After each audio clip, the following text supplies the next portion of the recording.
नमस्कार मित्रों, मैं वैद्य साकेत कुमार। अगर आप कोलाइटिस से ग्रसित हैं, कोलाइटिस के ज्यादातर लक्षण संगृहणी में मिलते हैं। आयुर्वेद के मत के अनुसार संगृहणी में आम की चिकित्सा की जाती है, अग्नि को बढ़ाया जाता है। अग्नि को बढ़ाने के लिए 3 तत्वों की आवश्यकता होती है, जिनका मैं उल्लेख कर रहा हूँ। घी, कृष्ण जीरक या जीरा, काला जीरा जिसे कहते हैं, इसके साथ मट्ठा। मट्ठे में ग्राही प्रॉपर्टी होती है। ग्राही प्रॉपर्टी संगृहणी में किस तरह काम करती है, इसका एक एग्जाम्पल देता हूँ।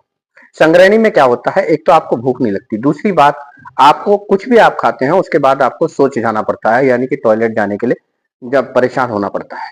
तीसरी बात, शरीर कमजोर होता रहता है। तो ऐसी अवस्था में अग्नि कम होती है, जठराग्नि और धात्वाग्नि तीन दोनों कम होती है।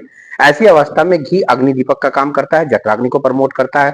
जीरा अग्नि दीपक का काम करता है, जठराग्नि और धात्वाग्नि को प्रमोट करता है। और इसके साथ साथ जो मट्ठा है वो ग्राही प्रॉपर्टी का होता है, यानी कि मल को अपने बार बार विसर्जन की जो इच्छा जागृत होती है खाने के बाद, इस चीज को जो है रोकता है।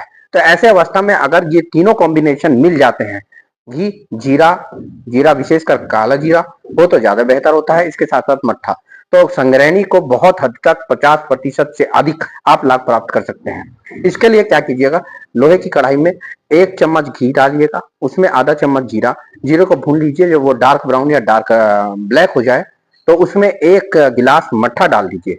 इस प्रकार घी और जीरे का छुका हुआ जो मट्ठा है, छोक लगा हुआ जो मट्ठा है, उसको 1 गिलास प्रातःकाल सेवन कीजिए, 1 गिलास सायकाल सेवन कीजिए, और संगृहणी जैसे रोग से निश्चित रूप से बहुत ज्यादा लाभ प्राप्त कर सकते हैं इस कॉम्बिनेशन से।